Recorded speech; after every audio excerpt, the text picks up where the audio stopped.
Hum sulvein hum tam hermase a chuối nem mo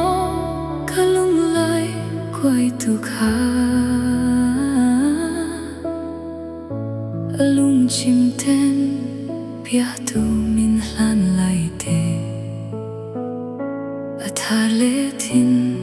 a sak mel ka ton changin an soi khoan u ruat lo ton reng ti seyan thon thu lui chuối lo yang in thar tin ma se kan ngai bia thu lan re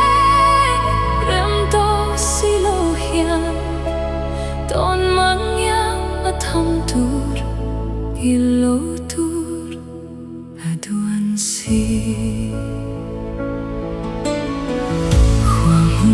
hin mul tam dan mase kadi tonan kham tu a om ne mo kalung loman angai tu lung tenen amang thana pia tu pia kangil don lo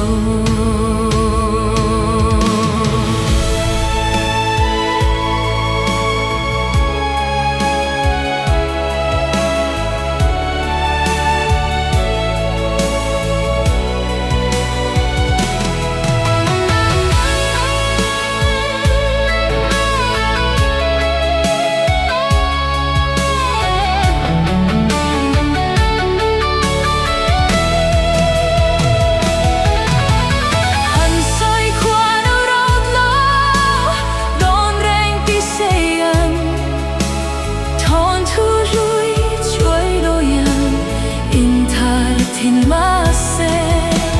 kan ngai bia thu lan rai rem to si lo hian ton mang yang na tham tur ni lo tur aduan si thang khoan di min kardan do ma se angil big long sim lai mi te suy lung rua la tu thu ling kan sam te kha kum khua atan ngel lo tur mang thamai le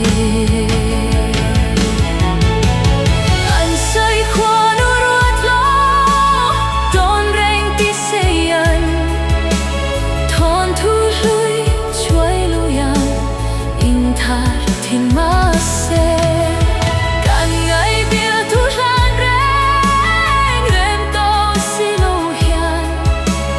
ton mang yang a tham tur ni lo tur aduan si